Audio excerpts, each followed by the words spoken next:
Estavam muito longe.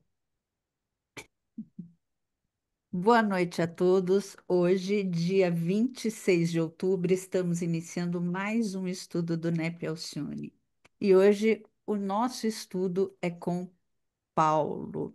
Hoje convidamos para ficar com a gente no estudo da primeira carta aos Coríntios, capítulo 7, versículo 2. E hoje nosso estudo vai ser conduzido pelo nosso querido irmão João Marcos, nosso querido confrade. E eu convido a todos para ouvir a prece que a nossa querida irmã Marineide, a Mari, vai ler para a gente, e em seguida a nossa querida Wene vai fazer a nossa prece. Sejam todos muito bem-vindos. Boa noite a todos. Hoje eu vou fazer a leitura do livro Vida Feliz, de Joana de Ângeles. Eu vou abrir numa página aleatória e vamos ver o que tem para nossa noite de hoje. Diz o seguinte: no dia de hoje, pelo menos, coloca a beleza nos teus olhos, a fim de fitares a vida com lentes mais claras. Liberta-te das impressões negativas que te acompanharão ao leito. Na noite passada, dispor-te a encarregar o mundo e as pessoas com suas doses de boa vontade. Notarás que teu estado íntimo se renovará e tudo adquirirás vida agradável ao teu redor. A boa vontade em relação aos outros retorna como simpatia e camaradagem deles em relação a ti. Enfrenta o dia novo disposto a vencer e conquistando o espaço bom que te estás reservado no mundo. Joana de Anjos e Divaldo Pereira Franco.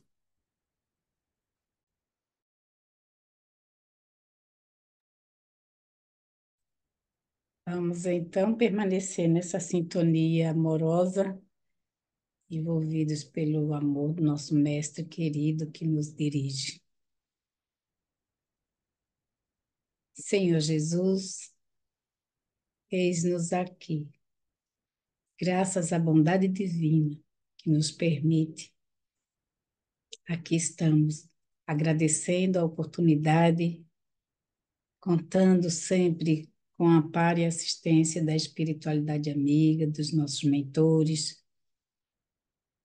Vos pedimos, Senhor, nesse instante, num só pensamento, pela paz no mundo, pela paz em nossos corações, em nossas consciências. Sê conosco, Senhor. Guia-nos a caminho da luz. Que essa paz que nos envolve nesse instante se estenda sobre toda a humanidade. Que assim seja, graças a Deus.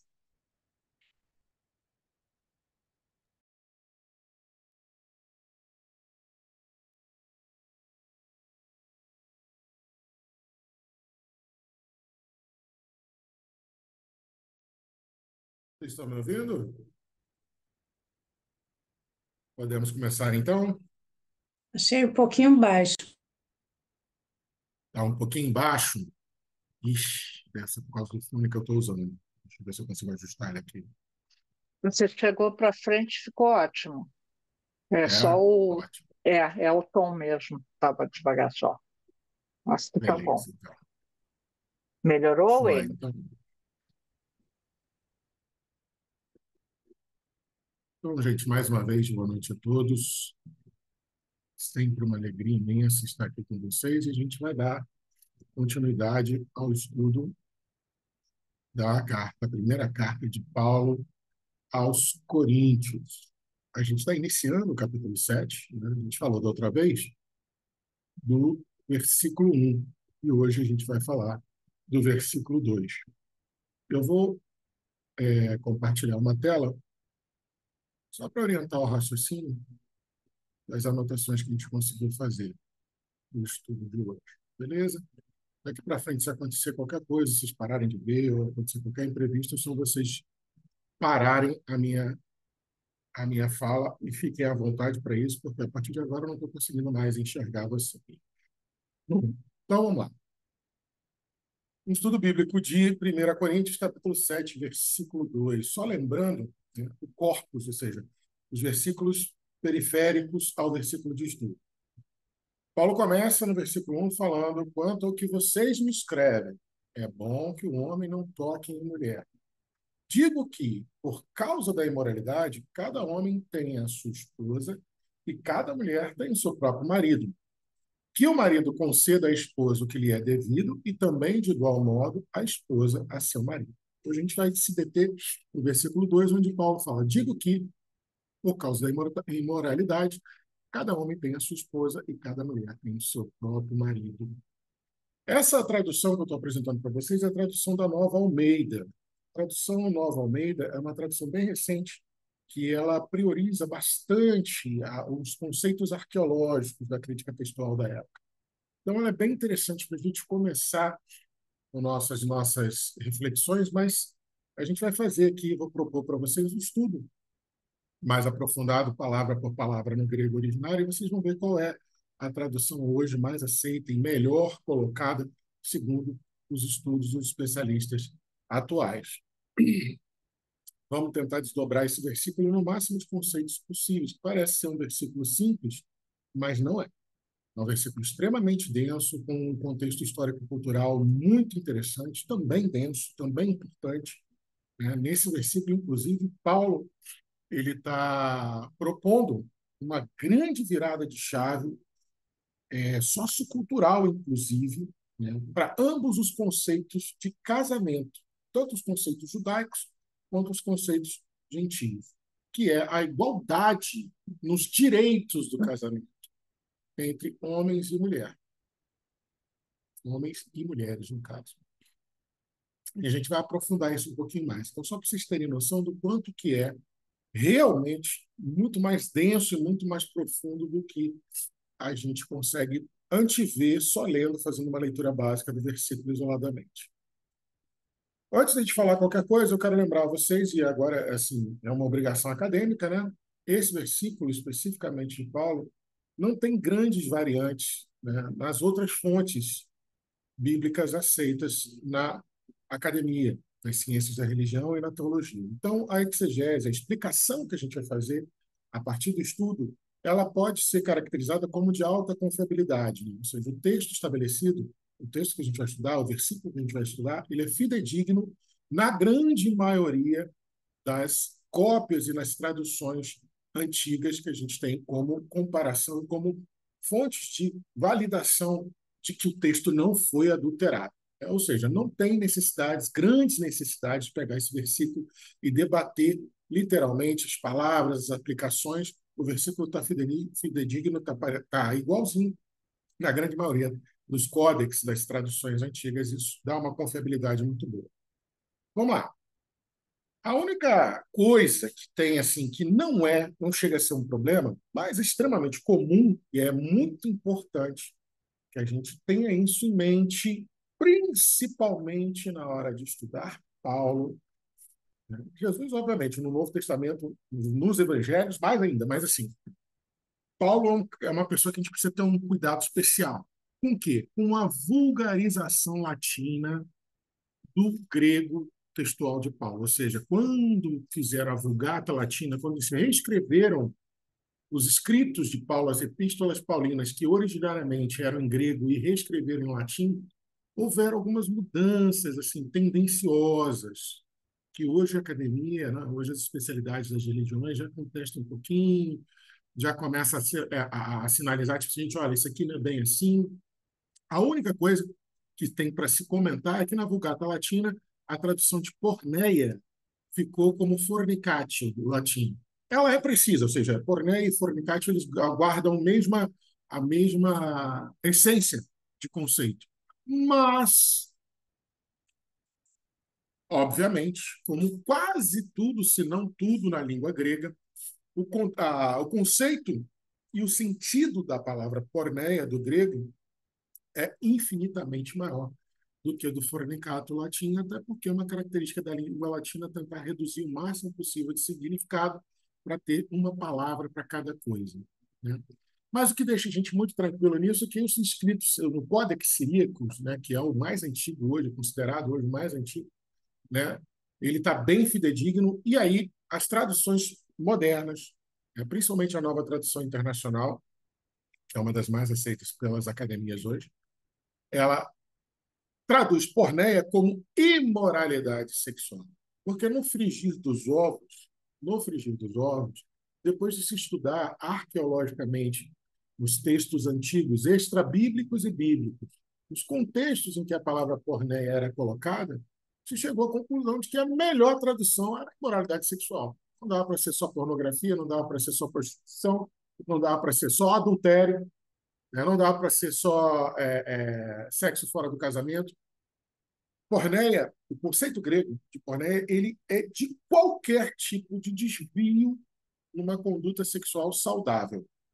Para vocês terem ideia, tem textos extrabíblicos, principalmente os textos poéticos gregos antigos, né, em que porneia era usada para determinar a pederastia, a homoafetividade, a prática sexual homoafetiva entre homens. Então, a palavra porneia ela tem um sentido muito ampliado. Isso vai ser de extrema importância para a gente entender o que Paulo está querendo falar, porque a primeira coisa que a gente tem que já levantar, antes mesmo da gente terminar essa análise filológica, é de que Paulo está respondendo no versículo 2 aquilo que ele traz à baila no versículo 1, que era uma questão da igreja de Corinto. Lembra que a gente estudou da outra vez de que, não é, contanto que vocês falam, não é bom que o homem toque mulher, era, na verdade, uma premissa que estava sendo desenvolvida entre alguns fiéis da igreja de Corinto como uma conduta asceta, né? Como uma conduta de privação absoluta de qualquer tipo de contato sexual, achando que assim eles teriam um maior valor espiritual perante Deus e perante o Mestre Jesus. Ou seja, estavam se autoimpondo a um celibato. E Paulo vem dizer, gente, olha, não é bem assim. E é importante a gente também frisar, antes de chegar lá, né, dando um spoilerzinho necessário, para a gente entender um pouco melhor o que ele está querendo dizer nesse versículo, é que lá no versículo 6, 7, 8, se eu não me engano, ele vai falar, olha, bom seria que vocês fossem celibatários, como eu sou. Bom seria. Mas aquele que não tiver essa vocação, que então exerça a sua necessidade dentro de uma estrutura saudável, moral, física e espiritualmente, a qual ele chama de casamento. Ok? Então, primeira coisa, ele está respondendo a questão daquele comportamento ascético ou asceta, do pessoal querer ficar celibatário meio que à força. 2, é importante a gente entender a contraposição dos sentidos de imoralidade sexual e a noção de casamento que ele introduz quando ele fala que cada homem tem a sua esposa, que cada mulher tem o seu esposo, tem o seu marido. Ok? Vamos lá, uma análise lexical, ou seja, vamos começar a avaliar o principal sentido das grandes palavras desse versículo, né? Só repetindo o que eu falei antes, é uma resposta pragmática a uma questão levantada pela própria comunidade de Corinto, que está no versículo 1. Né? Também repetindo para frisar e para sedimentar. Provavelmente foi um jargão que eles criaram por conta de um comportamento que parte da igreja estava tendo de celibato autoimposto. Então, o versículo 2 acaba funcionando como se fosse uma qualificação da instrução pastoral que o Paulo está falando. Ou seja, ele vai falar assim, olha, não é bem assim, é preferível que, ok? Não é bem assim, ou não deve ser assim, ou, como alguns autores gostam de falar, não leve a ferro e fogo. Considere que isto também é bom aos olhos de Deus. Tanto é que a gente fez, da outra vez, a menção a Gênesis, capítulo 2 de Gênesis. Sejam uma só carne. Depois, um pouco mais à frente, Moisés em Gênesis vai falar assim, por isso que é bom cada homem abandonar seu pai e sua mãe para que constitua sua própria família, porque isso é agradável aos olhos de Deus. Um dos aspectos mais importantes da gente estudar as palavras gregas, começa logo na primeira palavra, que é dia, que é por causa de ou devido a. Por que é importante? Porque isso é que indica propriamente que ele está respondendo a algo. E é justamente essa palavrinha pequenininha que começa no versículo 2, começa o versículo 2, e dá para a gente muita tranquilidade em falar que preferível seria que homem não tocasse mulher. Não é uma palavra, não é uma fala de Paulo. Não é uma fala de Paulo, porque ele fala assim, olha, é por causa disso aqui. Como vocês me falaram, por causa disso vou responder. Só lembra do versículo 1. Como, respondendo aquilo que vocês me escreveram, abre parênteses, ou abre aspas, perdão, naquela época não existia aspas. Se fosse hoje, seria respondendo o que vocês me escreveram, abre aspas. Preferível seria que o homem não tocasse mulher, fecha aspas. Aí começa o versículo 2. Por causa disso, vou começar a responder alguma coisa. Ou seja, a palavra grega, ela indica causa ou razão. Estabelece uma relação direta entre a ideia anterior do versículo 1 e a ideia do versículo 2. Ok? E aí, ou seja, ele vai começar uma explicação do que né? O que vocês falaram, eu vou dar meu ponto de vista. Ok? Essa palavra do grego ela é muito forte para você entender da seguinte forma. Sobre o que você está falando aí, meu ponto de vista é, ok? E lógico, né? Paulo, no final, a principal, talvez, né? E aí eu ouso falar do meu entendimento, a principal ideia que Paulo quer trazer, e muitos especialistas acreditam nisso, é que a igreja estava dividida, a igreja de Corinto estava diametralmente dividida, agudamente dividida, polarizada mesmo entre aqueles que usavam tudo me é permitido, mas nem tudo me convém, para poder justificar os seus comportamentos, que eram classificados como porneia, e os que falavam assim, então não vamos tocar em nada, não vamos fazer nada, vamos manter o celibato. E Paulo estava meio que ali naquele fogo cruzado, dizendo assim, não, calma aí, gente, tem que achar um meio termo. A gente tem que achar um meio termo. Para quê? Principalmente para a porneia, para que a porneia não seja colocada. Inclusive, não é comum, ok? Não é comum. Um ou dois só autores que eu li que sugeriram isso, que inclusive o celibato autoimposto como punição, ele pode ser classificado como porneia. Não é um consenso da academia, mas alguns autores, pouquíssimos, um ou dois que eu consegui ler, falam assim, olha, inclusive o celibato autoimposto pode ser considerado uma porneia porque é uma imoralidade. Imoralidade não é só aquilo que nós classificamos como absurdo social. Imoralidade é tudo aquilo que fere uma moral de costume, de cultura. E é uma moral se procriar. Basta dizer que o casamento na cultura helenística, na cultura grego-romana, a importância dele era precisamos manter laços consanguíneos, ou seja, passar nossa linhagem e manter a nossa hegemonia de linhagem com o tempo, e precisamos unir nossas posses. A noção de casamento na época helênica era puramente isso. Vamos unir nossas posses. O que você tem aí? Eu tenho isso aqui. Vamos juntar sua filha com meu filho? Porque aí a gente junta, olha só como é que a gente vai ficar. E presta bem atenção, olha como é que vocês são bonitos, olha como é que os olhos de vocês são bonitos, olha como é que os homens da sua família são fortes, olha como é que os meus são ágeis, olha como é que os meus são inteligentes. Os gregos já acreditavam que isso era passado de geração em geração. Por isso que é a palavra genética. Gens é um prefixo grego que é transmissibilidade. Ele fala assim, posso passar. Tanto é que você vê que numa linhagem todo mundo tem o olho dessa cor. Eles observavam isso. Então, o casamento helênico era uma junção de somatório material com intenção de manter hegemonia de linhagem. E o judaico era a celebração máxima da aliança com Deus.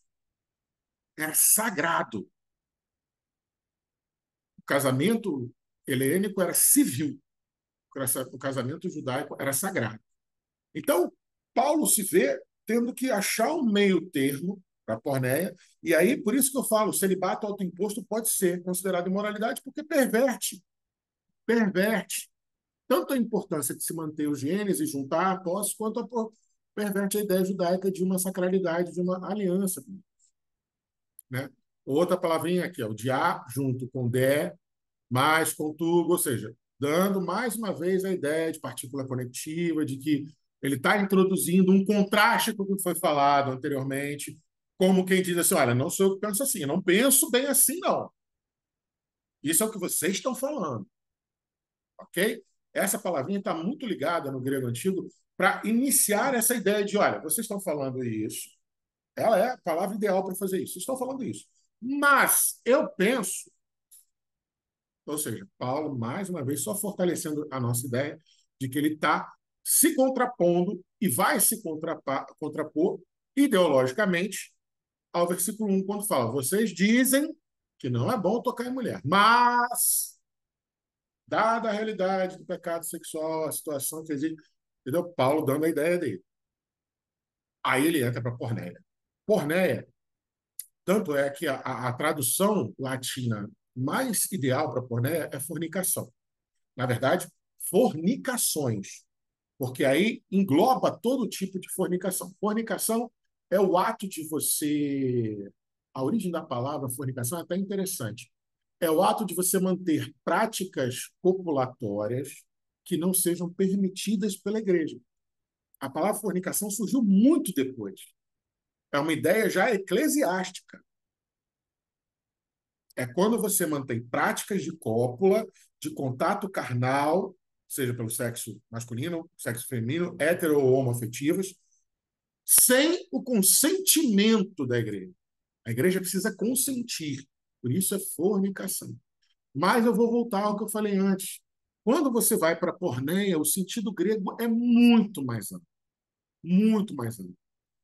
Para vocês terem ideia, uma forma muito reduzida de se entender porneia é qualquer prática sexual fora do casamento, monogâmico, fora da estrutura monogâmica.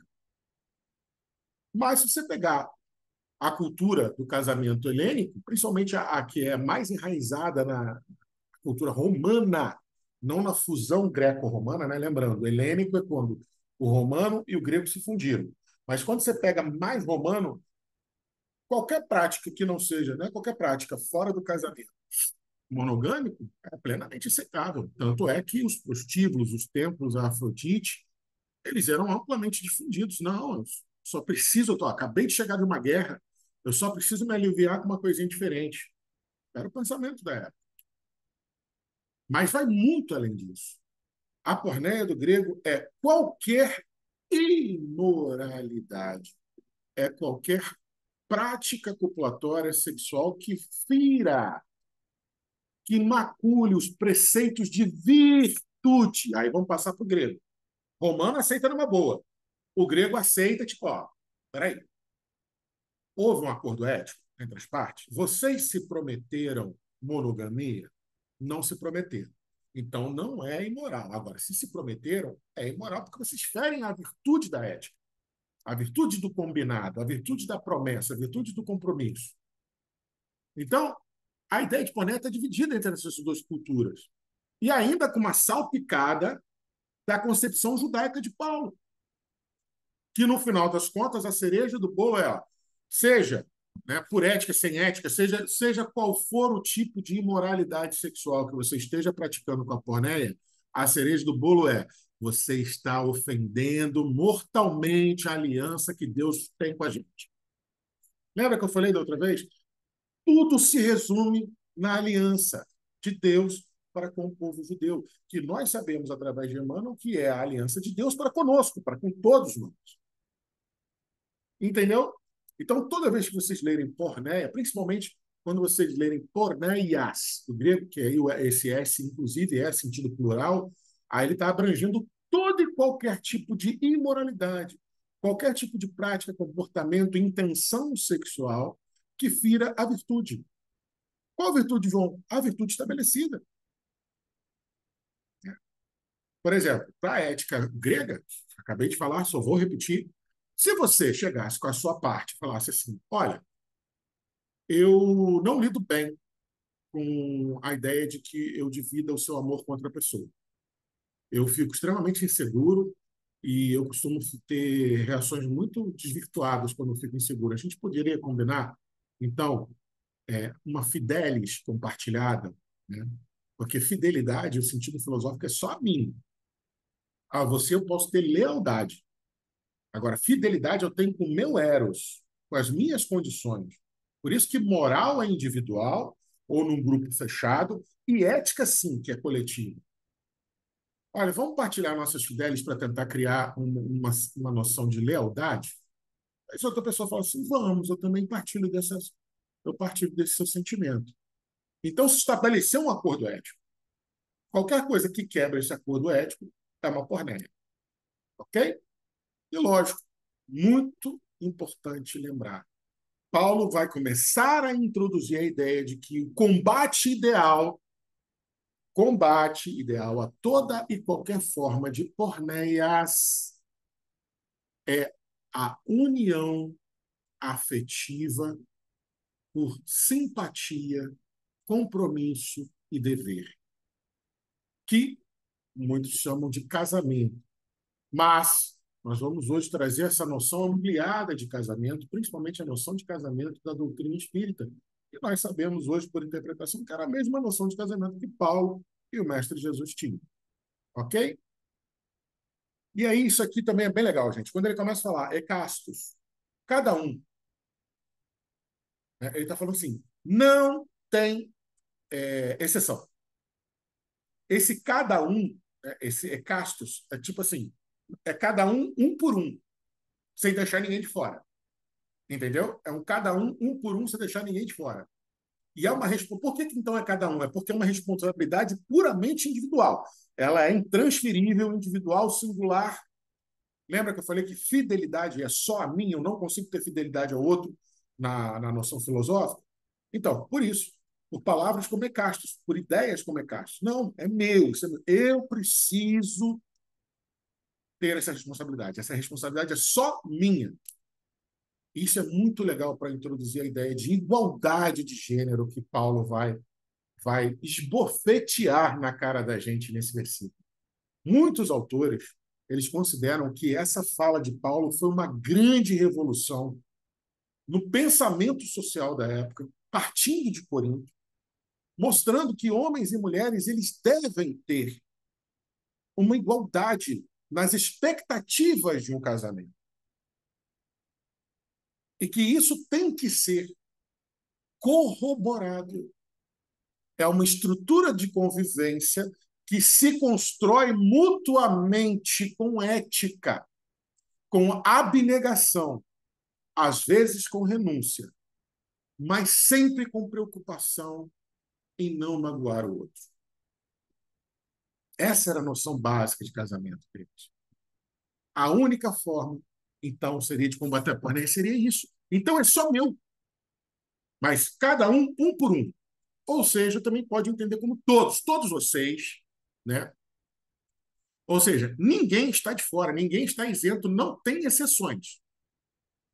Aí ele fala, tenha tu giniaica, ou seja, tenha, né? Pegue para você, né? O tem aí, o ten, né, do grego, ele, apesar de, né, não ser essa a configuração, né, foneticamente parece tenha, mas na verdade, assim, ó, pegue para você, adquira, conquiste, eleja a sua própria esposa, própria, né? Que cada um esteja vinculado a uma esposa única, a uma esposa de cada um. Ou seja, não tenha mais de uma esposa. Lembrando que o comportamento gentílico, helênico, era, em algumas culturas, aceitáveis por conta da fusão dos comportamentos romanos com comportamentos de outros troncos semitas, né, não judaicos, onde a poligamia era permitida, mas não era bem visto. É uma coisa esquisita para ele. Aquele cara vai ter duas mulheres em casa, se o cara pode ir ali no templo de Afrodite. Mulher é uma coisa que dá tanto trabalho, por que você vai ter duas? Tem uma só e o resto você vai ter ali o templo de Afrodite. Pensamento dos helenizados, pensamento dos gentios. Mas as tradições que se misturaram, as tradições dos outros troncos semitas, como os árabes, os sírios e outros, a poligamia era aceitável. Por isso que Paulo tinha que falar. A sua própria, que cada um tenha uma, a própria, aquela, e só aquela. O mais legal é quando ele escreve tenha a tua ginaica, ele fala, tenha só aquela. Pertencimento. exclusividade, monogamia. E isso já começou a ficar estranho. Quando Paulo começa a dar uma solução através da monogamia numa sociedade onde era permitido a prática sexual fora da monogamia, fora do casamento, fora da instituição matrimonial, porque era cultural, Paulo fala, olha, tenha cada homem a sua esposa, é como se ele estivesse falando assim, faça um semi-celibato. Era esquisito. E prestem bem atenção, se os estudiosos estiverem certos e a igreja de Corinto estivesse polarizada entre os que queriam justificar a sua porneia com falas do evangelho de Paulo, né? Muitas falas até dizem, mas não tem que amar a todos, querendo justificar a porneia com as ideias evangélicas, as ideias paulinas. E aqueles que estavam querendo se autoimpor um celibato por conta de uma suposta pureza, preste bem atenção, quando Paulo sugere a monogamia, ele está criando um meio termo provocativo para ambos. Esse aqui vai falar assim, pô, isso é um semi-celibato. E esse aqui vai falar assim, pô, isso é um semi-celibato. E Paulo consegue uma solução ética para ambas as polarizações. Isso é muito legal no pensamento paulino. E por isso que eu falei para vocês da outra vez, a Silvia André também falou, teve uma fala muito legal sobre isso. Não dá para pensar em Paulo, ou seja, pós-Neapafos, pós-procônsul Sérgio Paulo, onde ele aceitou ser chamado de Paulo. Não dá para aceitar o Paulo, o legislador, o juiz implacável que Saulo era.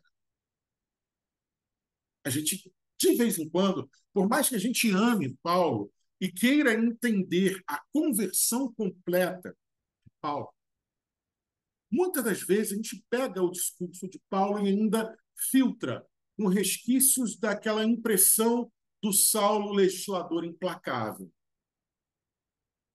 Não dá, cara. Paulo era um cara extremamente à frente do tempo geral, porque ele teve o melhor da educação helênica, no caso, a estoica, né? Ele foi, os primeiros ensinamentos dele, a primeira educação formal dele foi no estoicismo, enquanto ele ainda estava em Tarso.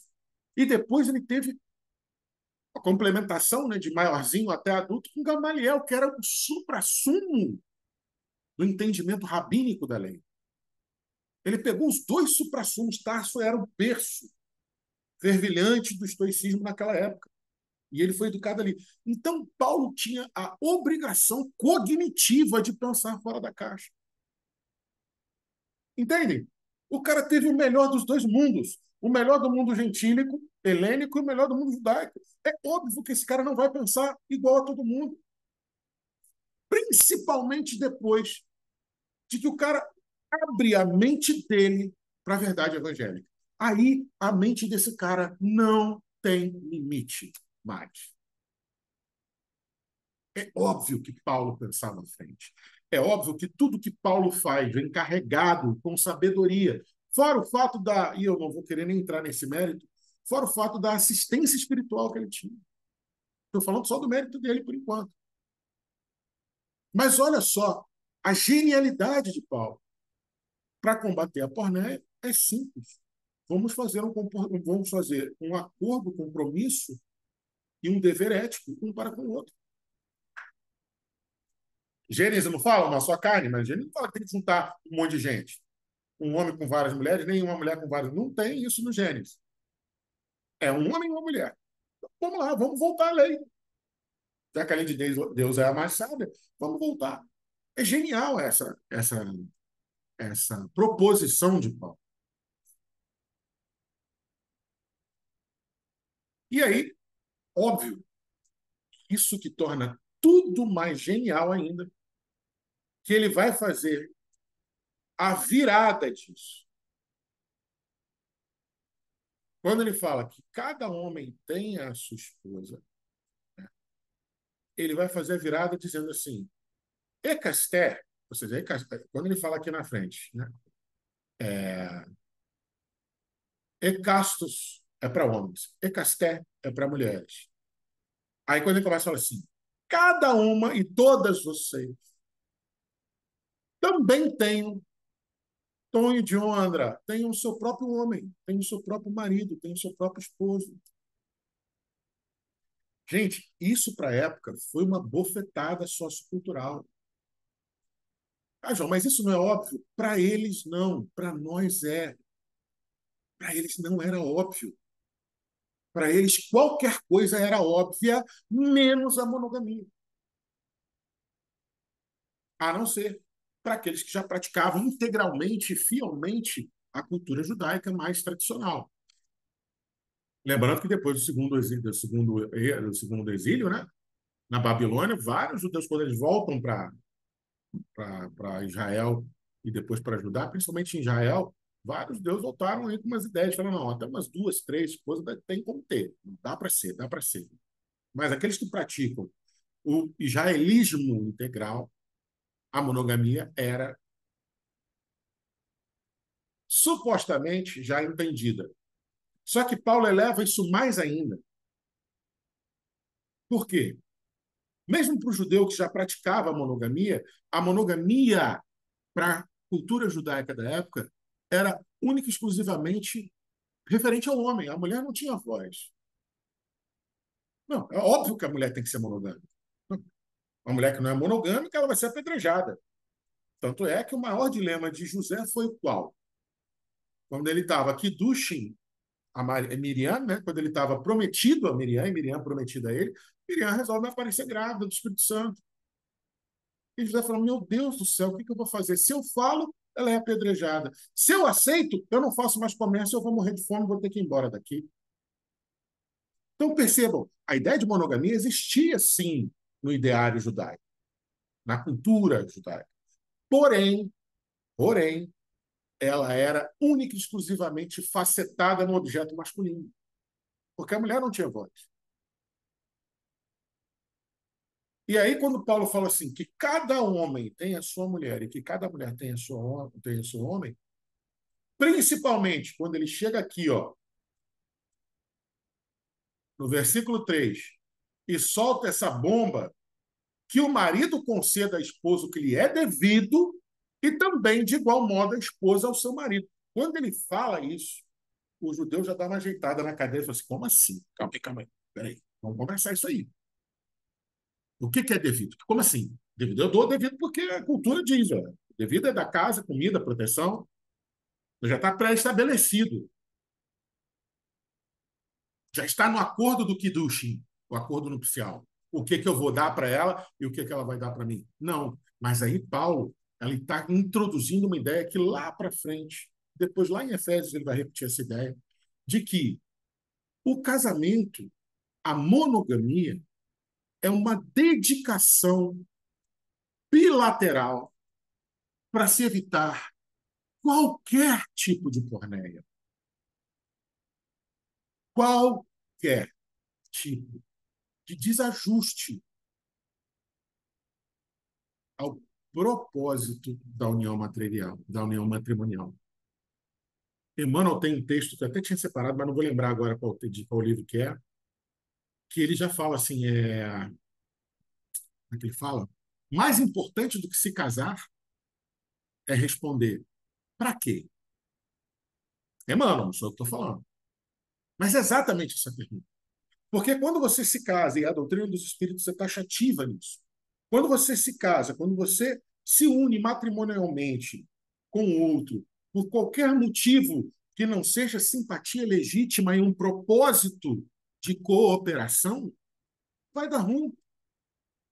Ah, João, mas a doutrina dos espíritos fala que até o nosso ente querido, o nosso cônjuge, a gente combina na erraticidade. Sim, tem casos desses. Tem casos que não tanto. Porque, lembrem, você pode fazer escolhas. Tem casos que o cônjuge pode chegar para você e falar assim, não, esse aqui não, já passa para outro. Também tem. Apesar da literatura espírita não falar especificamente desses casos, também tem. Você é livre. Emmanuel cita isso várias vezes, né? Quando eu falo literatura espírita, gente, a literatura romanceada, os romances espíritas. Mas Emmanuel comenta isso. Inclusive, Vida e Sexo e outros livros, ele fala assim, olha, nem sempre O que você planejou lá em cima, você vai conseguir cumprir aqui embaixo. E, assim, as relações, as associações são um exemplo disso.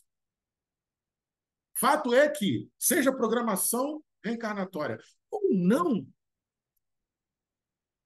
se você não consegue partir do ponto de uma simpatia legítima e um desejo avassalador de cooperação mútua para crescimento espiritual, se você não parte naturalmente disso, o que Paulo vem ensinar para a gente com a monogamia é cultive isso.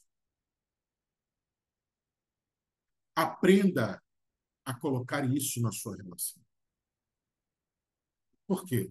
Assim como a doutrina espírita, e assim como o mestre nos ensina, quando ele fala em Mateus e Marcos sobre o divórcio e a adulteração de pensamento, Paulo também já entendia, gente, isso aqui é uma coisa que vai tão além dessas convenções, vai além do civil helênico, greco-romano, e vai além dessa sacralização ritualística e exteriorizada dos judeus.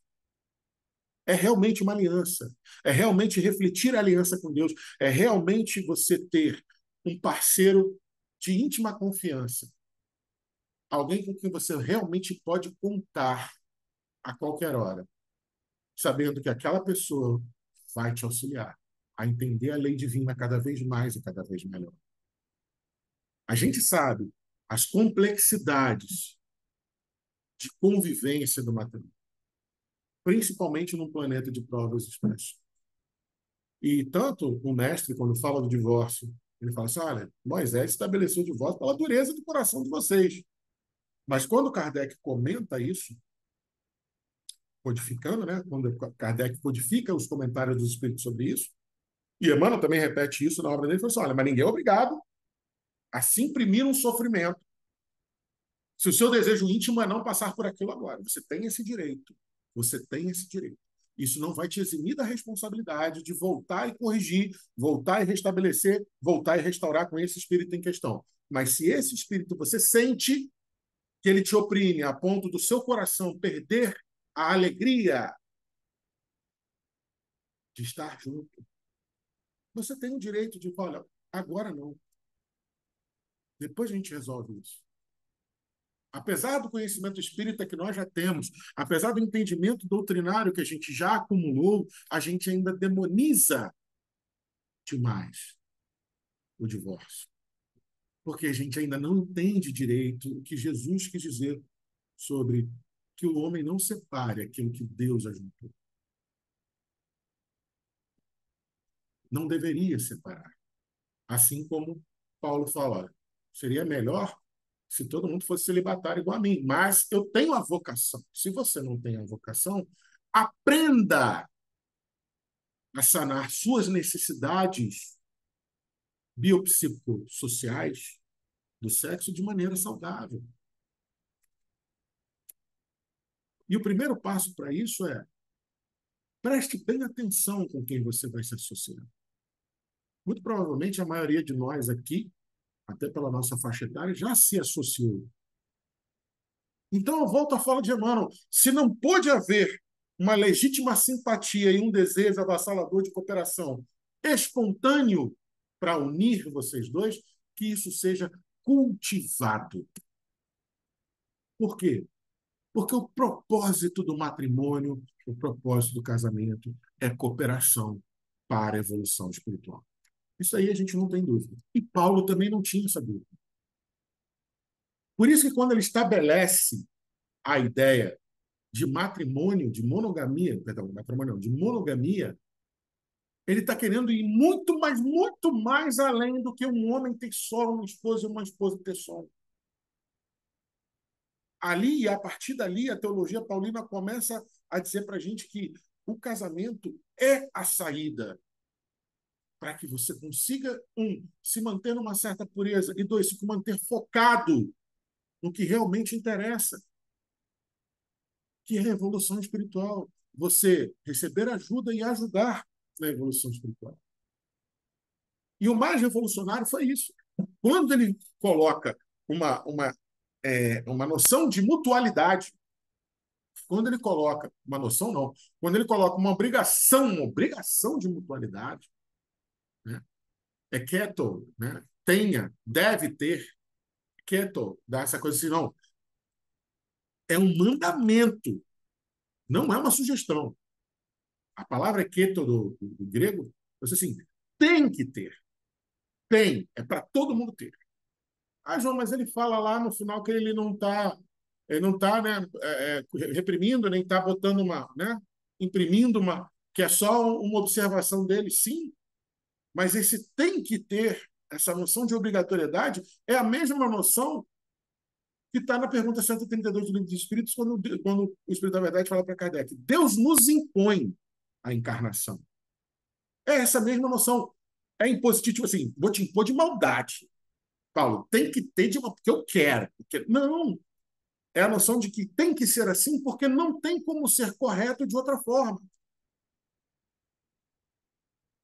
E que é todo grego quer dizer assim, não dá para ser diferente. Se você realmente não quer tropeçar novamente na porneia, tem que ser assim. Não é uma imposição do juiz arbitrário, sedento de sangue, que Saulo era. É uma constatação da verdade evangélica que Paulo já tinha almejado pelo seu conhecimento de Jesus. Mas tem que ser assim, porque se não for assim vai estar errado. Então o que ele está falando? Que cada homem tem a sua esposa, que cada mulher tem que ser assim. Por isso que a gente pode falar muito tranquilamente que ele está introduzindo a ideia de monogamia, fazendo um meio termo justo e muito inteligente, estratégico, entre as duas polarizações que se acreditava ter. Ficou um semicelibato para quem queria a porneia, ficou um semicelibato para quem queria o celibato autoimposto, os ascetas. E não perverteu a lei de Deus em nenhum aspecto. Em nenhum aspecto. Nenhum aspecto. Tem uma... A da mortalidade a gente já falou, do equieto a gente já falou. E aí, antes de passar para o próximo conceito, gente, ficaria, apesar de não ser a primeira tradução que eu trouxe para vocês lá em cima, na tradução da Nova Almeida, segundo a tradução acadêmica, a melhor forma seria essa. Mas, por causa das... E aí, prevalecentes é uma ideia adicionada, né? É uma ideia adicionada por conjunção de conceitos. Tá? Não quer dizer que essa palavra esteja no texto, né? Mas as palavras usadas dão a ideia de que aquilo era muito comum, rotineiro, repetidamente. Mas, por causa das imoralidades sexuais, cada homem tem a sua própria esposa e cada mulher tem o seu próprio marido. Vejam, por isso que na maioria das... Na maioria não,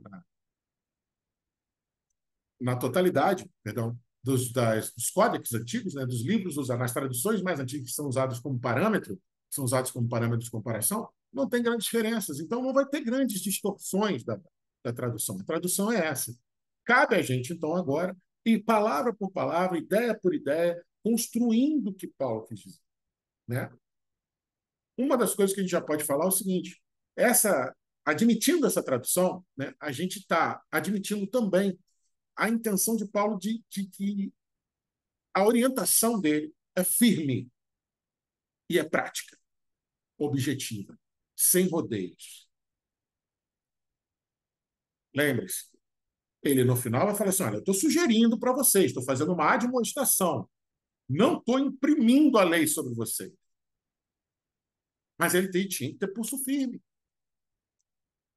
É a mesma ideia de que Deus nos impõe a encarnação. Não impõe porque é malvado, não impõe porque é tirano, impõe porque não tem outro jeito. Então, olha só, meu conselho para vocês, minha orientação, já que vocês pediram, a minha orientação para vocês, provavelmente pensava Paulo, é firme, clara, objetiva, prática. E imutável, tem que ser assim. Se você quiser correto, tem que ser assim. Também é importante a gente falar assim, Paulo, de maneira nenhuma, e aí que é legal a gente entender que essa noção de matrimônio que ele estabelece cria um meio termo justo para ambas as polarizações. É importante a gente entender isso, porque aí você não vai ter como pensar que Paulo estava sendo uma pessoa inocente e falar assim: vai ter monogamia em Corinto, você está doido. Corinto é tão imoral, cara, que existe um verbo corintiar no grego antigo. Vocês sabiam disso? Existe um verbo no grego antigo que é corintiar. O que é corintiar? É praticar porneia. Para vocês terem ideia do nível de imoralidade, né? O nível de comportamentos distintos da sexualidade dos habitantes de Corinto, a ponto dos outros de fora criarem um verbo com o nome da cidade para identificar comportamentos de porneia. Isso dá a noção de como que era grave. Então, Paulo, de maneira nenhuma, estava inocente nisso, não. Ele estava falando, olha, vocês querem acertar mesmo? É isso que vocês querem? Então, o jeito é esse aqui. Não tem outro jeito. Ok? Com isso, ele achou o meio termo justo para isso.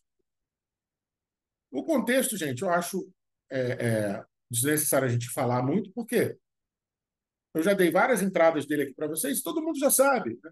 E acabei de falar também, Corinto era uma cidade onde a imoralidade aos olhos dos externos, né? A porneia era vulgarizada e permitida. Isso basta, era isso. É contra isso que Paulo estava lutando. Das análises literárias, né? Também já falei, é uma carta de cunho helenístico, onde principalmente no capítulo 7, ele exerce uma atividade teológica que os especialistas, os teólogos paulinos, chamam de paraeneses, que é exortação moral. É Paulo começando a explicar os fundamentos teológicos dele, né? Lembrando que muitos especialistas fazem uma distinção. Existia uma teologia até Paulo e uma teologia depois de Paulo. Tanto é que a gente usa o termo teologia paulina, como se Paulo tivesse uma teologia à parte, né? De intertextualidade, acho que não tem nada assim. Análise teológica para a gente já vai falar daqui a pouco. Os paralelos, vamos falar daqui a pouco. Hermenêutica contextual. Isso aqui é importante. Ó. Da hermenêutica. O que a gente pode entender a priori desse versículo?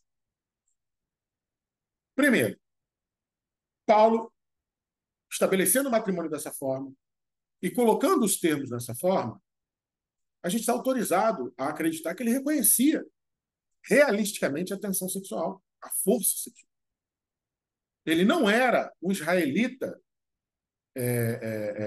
atávico, tipo um fariseu. Ele não era um fariseu pensando. Lembra? A gente não pode ler Saulo mais, não existe mais Saulo.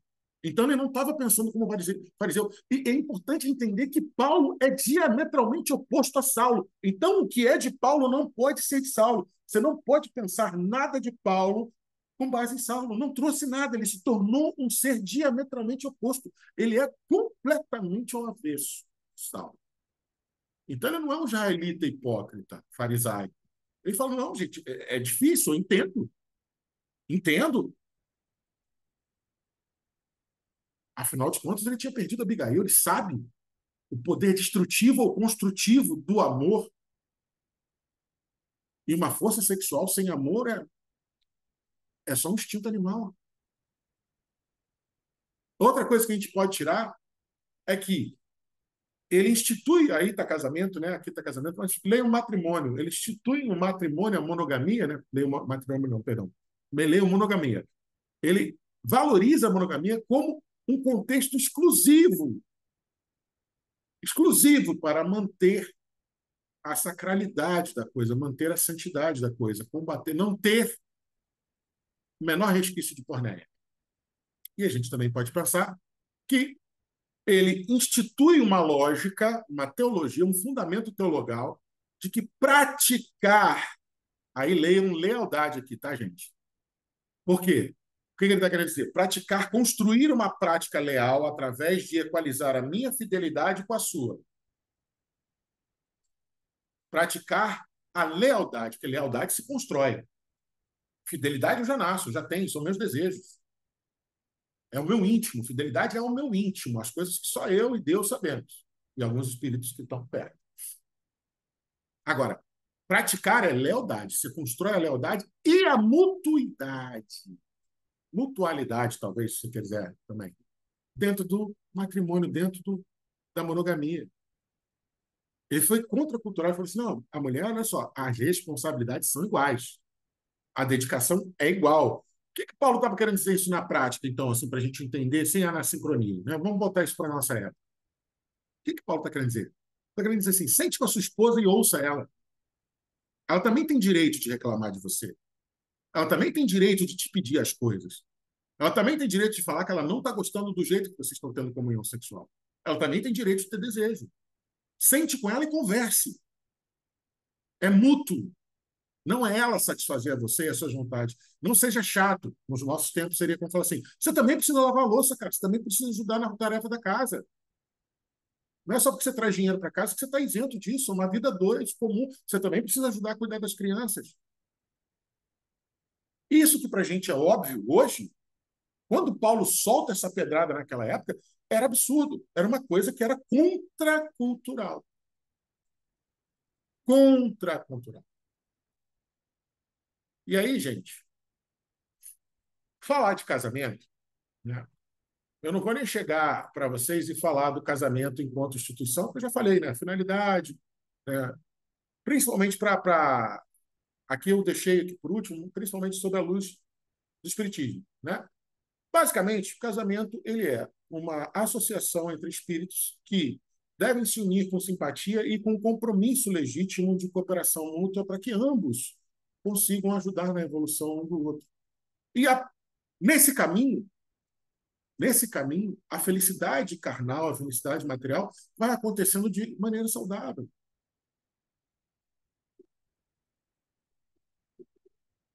Mas eu vou querer trazer hoje para a gente terminar, o casamento mais bonito que a gente tem notícia, que Paulo Estevam fala, que é o casamento de Áquila e Prisca.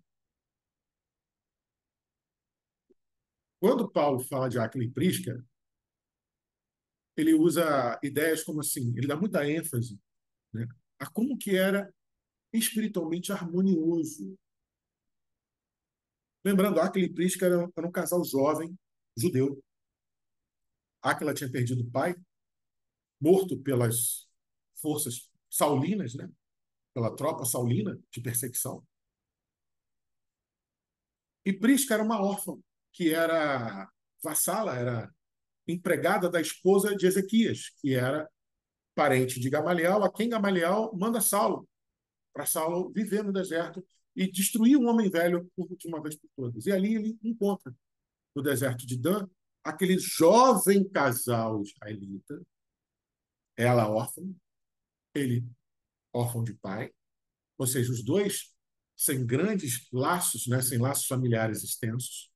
E aí, Emmanuel diz que Paulo olhava para eles e se encantava com a harmonia espiritual, a dedicação mútua e o engajamento compartilhado na missão cristã. Eu vou repetir porque essas palavras são de uma força incomensurável.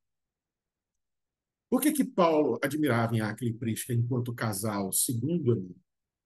Havia uma harmonia espiritual, que era fruto, obviamente, se não na maior parte, mas com considerável, considerável causa, na dedicação mútua e no engajamento compartilhado na missão cristã.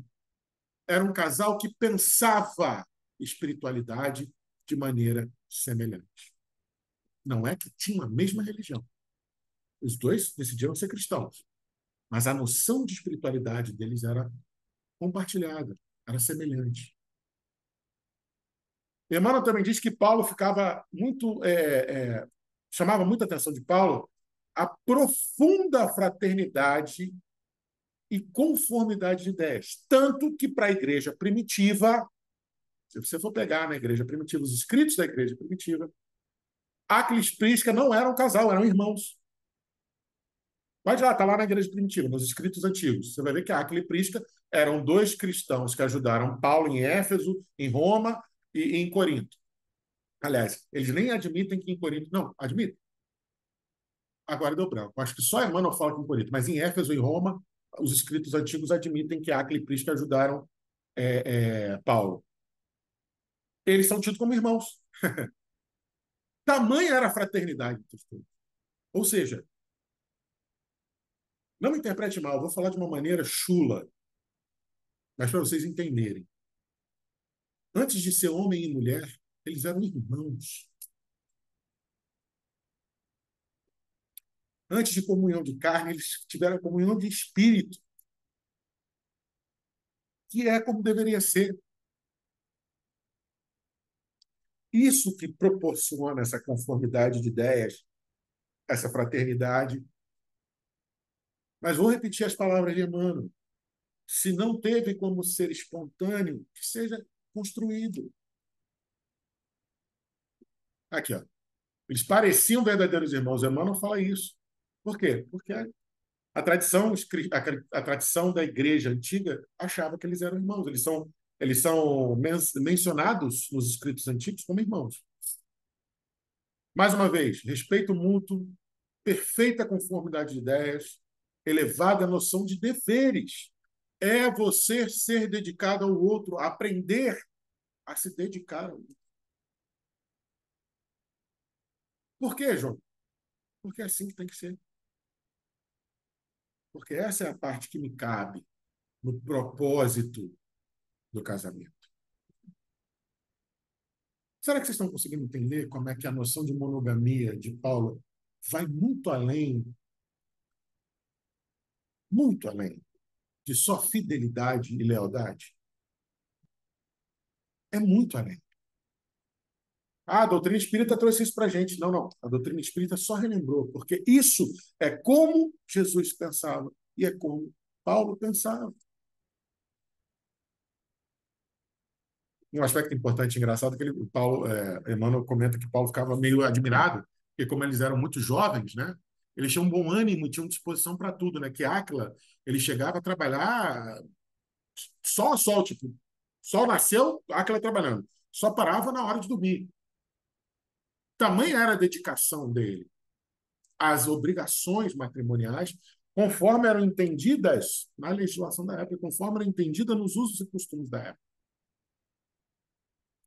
E a sintonia espiritual deles era muito visível, e Emmanuel frisa também isso, pela generosidade de palavras e de atos, e a total ausência de maledicência e frivolidade no falar, no pensar e no agir.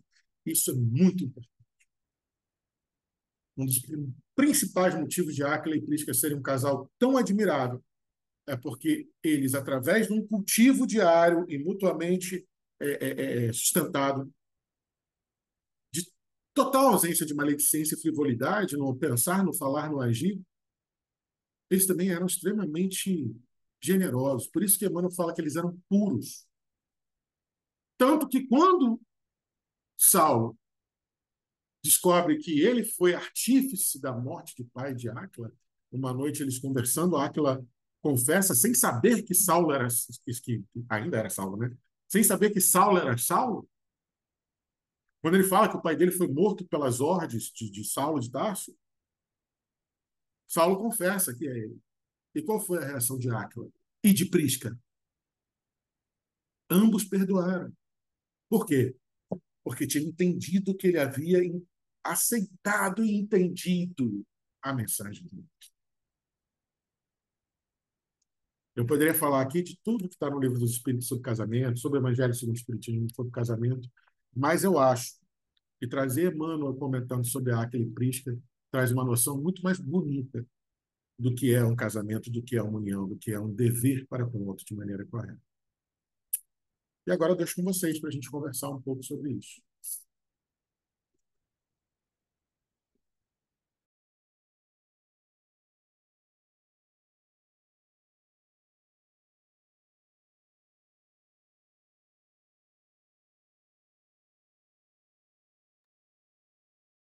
Tem uma coisa, quer falar, Silvinha?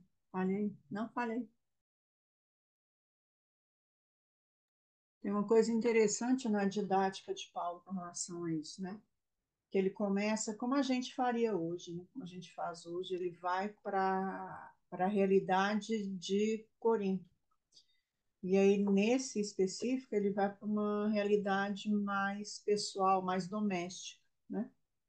E aí, então, ele traz para a resposta a eles a respeito de uma conduta que deveria ser feita, igual você falou, de coadunar com aquilo que era para ser dito, e depois disso, quando ele já está na resposta, quando ele está falando a respeito da conduta, ele vem com a mensagem maior. Então, assim, tem uma coisa muito própria, assim, de Paulo, né? A preocupação dele de sempre buscar uma solução que tivesse a ver com esse olhar evangélico. Você falou de Gamaliel, a gente tem falado sobre isso, né? Como isso faz diferença na vida dele, na forma como ele leva essa mensagem. Muitas das vezes, provavelmente você está falando sobre isso, o olhar helênico dele e o olhar judaico, né?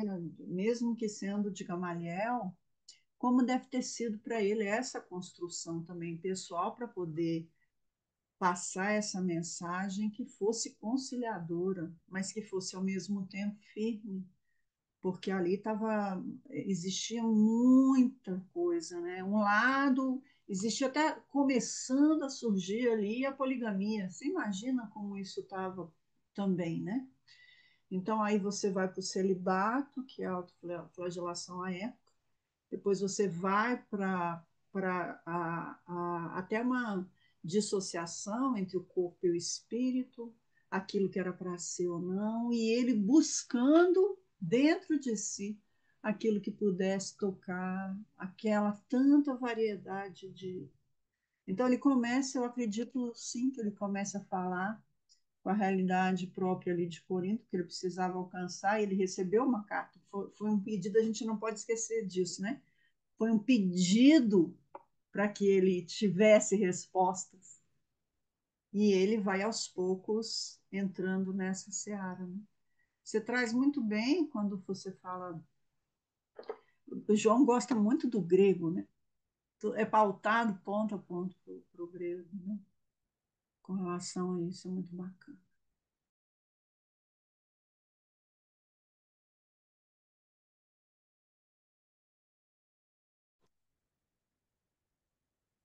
Boa noite, queridos. Joãozinho, amigo, boa noite. Boa noite, Ju. Tudo Boa bom? noite. Só não vou abrir a câmera, tá? Que eu estou deitada. Mas, Tranquilo.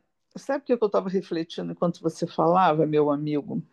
Não sei se os amigos vão concordar, mas eu acredito que sim, somos na maioria mulheres, e esse lado sensível nosso, né, nos faz ver essa coisa de Paulo pensar a dois.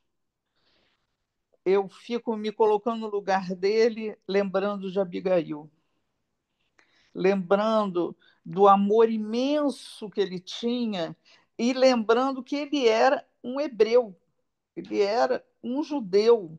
E para o judeu, o casamento, o amor pela esposa era algo muito valioso, o casamento era muito valioso. A união entre os dois seres ali, a mulher era o pilar daquela relação, na verdade, né? Era muito importante a união dos dois e o franco entendimento entre eles. E eu acho que até nós chegarmos ao que Paulo de Tarso já visualizou com Abigail, quando ele a perdeu,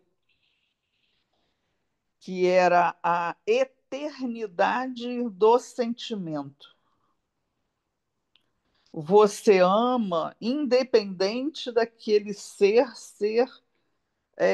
oposto, como sexualmente oposto ou genericamente oposto, não interessa o oposto, interessa como há um ser que te completa. Eu acho que a visão de Paulo era essa.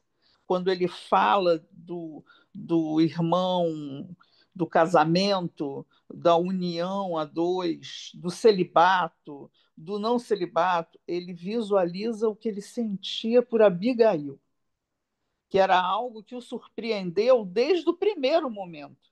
Mas quando ele a perdeu, e quando ele a viu novamente em espírito, né? Que aquilo para ele foi Não consigo nem imaginar esse sentimento. Não consigo imaginar. Só suponho, mas nem a minha mais vã imaginação consegue chegar perto do que seria ele vê-la diante dele e ela falando para ele como seria, como ele deveria ser, o que ele deveria fazer, enfim. Mas nós somos todos irmãos. Nos unimos na Terra por homem e mulher, ou homem, ou mulher e mulher, enfim, nos unimos como casal para darmos continuidade a uma história. Não por haver necessidade de criação, de procriação, de procriar a espécie, de nada assim como tantos dogmas nos deram, né? Mas apenas porque o amor ali é tão grande, a lealdade entre aquelas duas pessoas se torna tão superior que você precisa se unir a ela, apenas isso. E é isso que Paulo está tentando explicar, que era o que ele sentia por Abigail. Né? Tem uma Como construção, eu você falou da questão refleti. dele ser judeu, né? E ele, como ali aluno de Gamaliel, tem uma coisa interessante no judaísmo, que são os midrashes, né? Então, eu fico pensando que é ele fazendo essas construções também, que já Sim, faziam parte dele, né? Então, ele sim. vai fazendo essa construção didática, eu acho. Quem sou eu para achar, né? Mas assim, ele vai fazendo essa construção didática de acordo com cada um daqueles. Vamos pensar na presença dele, né? Então, vamos pensar que ele foi o que foi formando aqueles grupos ali cristãos nas regiões. E aí a gente vai pensar naqueles que, olhando para ele, aquele que estava vivenciando, aquele que tinha muito a ofertar, aquele que estava fazendo toda a pregação para eles, para que eles pudessem compreender, nessa dualidade, né? Se é que seja dualidade, seja até mais do que isso. E aí ele vai, eu vejo assim, ele construindo e sedimentando um pensamento e um sentimento para poder alcançar naquilo que é, mais para frente a gente vai ver, que é a fusão do ser. Ele vai falar disso, né? Ele vai construindo essa ideia para que a gente chegue nesse momento aí, para que as comunidades cheguem nesse momento. Alguns, como filhos mais rebeldes, que se distanciam, outros que têm mais essa construção mais próximo, mas ele esse olhar que ele tem, que ele vai sendo construído, não é à toa o vaso escolhido para que ele faça isso, com as dificuldades, mas também com a sabedoria. João falou que não ia falar hoje sobre isso, mas tem uma questão importantíssima, importantíssima, fundamental, que além de Gamaliel ter sido, a gente, conversão é uma palavra mais assim, ele com o olhar do cristianismo antes até de Paulo, a gente fala de Estevão. Então, a gente está falando que, por vezes, provavelmente, Paulo entrava, se conectava e ali tinha toda essa amorosidade para falar. Então, a gente está falando diretamente com ele, diretamente, certamente, Estevão ali, Gamaliel, com Jesus orientando para que ele pudesse, né, o cristianismo nascente ali se fixar e se firmar. A Elis quer falar, Silvia.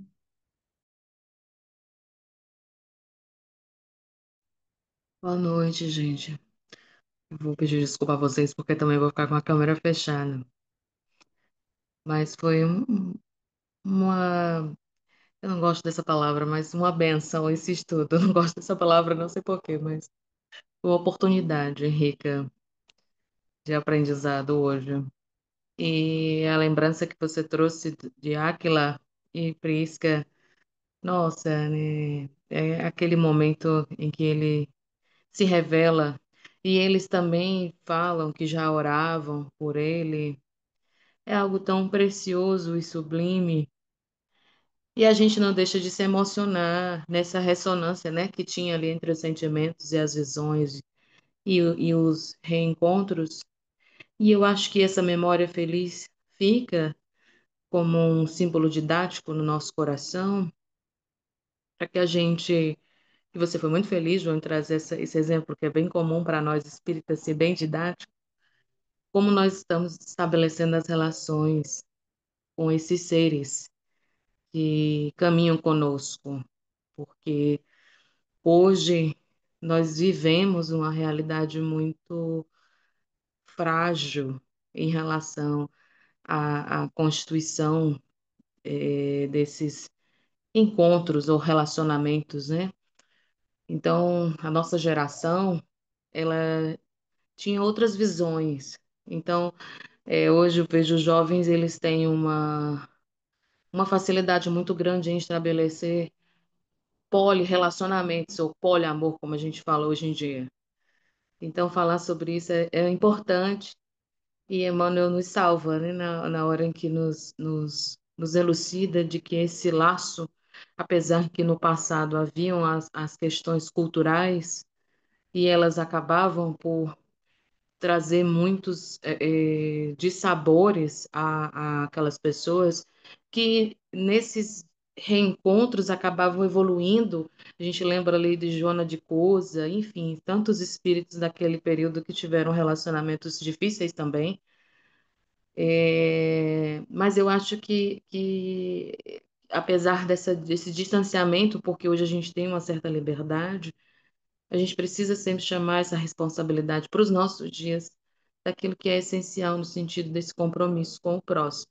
Daí que esse tema, né, é super atual. E é uma aula sempre ouvir você, eu sempre falo isso, né, porque a gente se transporta e fica tentando compreender como era a cabeça desse homem. E para mim é um homem conservador. Eu olho para Paulo, eu gosto, eu tenho mania de me apaixonar pelo oposto a mim, né? Então eu olho para Paulo e vejo um homem firme, forte, conservador, corajoso, né? E ao mesmo tempo são valores que eles se contrastam. E eu acho que esse também é o nosso momento. Esses também são os nossos dias. Então agradecer a você por transportar aqueles dias para esses dias na esperança, né? Como diz Divaldo, falando de Francisco de Assis, que Jesus possa renascer nesses dias também. Em nós, viu? Gratidão.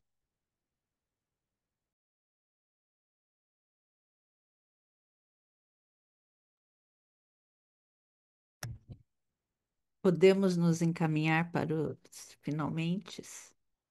Eu acho que quando a gente, encerrando esse estudo, né, esse belíssimo estudo, a gente percebe a profundidade das nossas uniões amorosas, dos vínculos que a gente forma, seja com outra pessoa ou conosco mesmo, né? Porque às vezes a gente está sozinho, né? Mas o vínculo amoroso com a gente é primordial, né? Então, o estudo de hoje nos trouxe esse convite direto, essa inteireza, esse respeito, essa consciência às uniões amorosas, sejam elas com outra pessoa ou com a gente mesma, né? E o amor no Evangelho, ele traz que não é apenas esse sentimento, é esse compromisso que o João trouxe bem desse crescimento mútuo, né? Essa aliança de espíritos, de almas que se educam, que se lapidam e se elevam juntos, né? E, e mesmo que a gente, quem não tem um companheiro hoje presente, uma companheira, uma união, não é ausência, né? Mas a gente tem que valorizar também a nossa união interior, esse reencontro com o nosso próprio espírito, esse compromisso com o nosso espírito, para que a gente possa amar cada vez mais em verdade, em plenitude. Então, em qualquer forma de amor, seja conjugal ou interior, que a gente possa lembrar sempre, né, dessa responsabilidade. Então, essa mensagem, esse estudo vem reforçar esse laço, né? Todo laço humano que a gente cria, não precisa nem ser um vínculo carnal, mas com os amigos, com os nossos familiares, principalmente, que é o nosso primeiro lar, é a nossa primeira escola. Então, que tenha esse respeito, essa comunhão sagrada, né? Podemos chamar nossa querida amiga Vera para fazer a prece, ou alguém ainda tem as suas considerações finais? Gratidão, João. O Eu estudo de estava semana que vem a gente ainda não fechou a agenda, mas eu acho que é Maria. Eu acho que é, mas a gente vai. O mês está se fechando. encerrando e a gente vai fechar a agenda semana que vem dos estudos, aí a gente compartilha. Então, eu acho que semana que vem é Maria ou é Joana.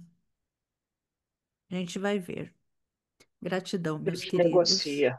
É, A gente Vera, minha querida. negocia. Vera. Eu estava. Está me ouvindo bem? Está me ouvindo? Só estava pensando do quanto da bondade divina de nos tornar co-criadores de todo um sistema para a nossa própria evolução. Que os vínculos, sejam eles quais forem, eles são necessários para a nossa evolução. Sozinho, isolado, não seremos nada, né? E Jesus sabia disso e falava disso. Paulo aprendeu, falava disso. E a gente está a caminho de aprender, né? Um dia, como diz a música, um dia todos nós seremos anjos, né? Então vou convidar todos, embalados, serenos, pelas reflexões de hoje,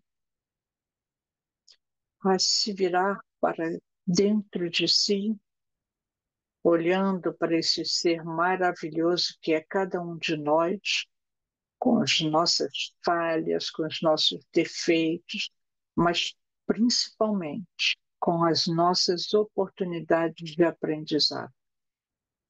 Que possamos, Jesus, abrir nossas mentes e corações ao teu ensinamento, através do teu exemplo, através dos ensinos de tantos espíritos que vieram um pouquinho à frente de nós, que possamos nos abrir para compreender a nós, a cada um de nós, aos nossos relacionamentos, as nossas posturas, e ir construindo aos pouquinhos, lentamente, as nossas forças, as nossas estruturas de seres mais evoluídos.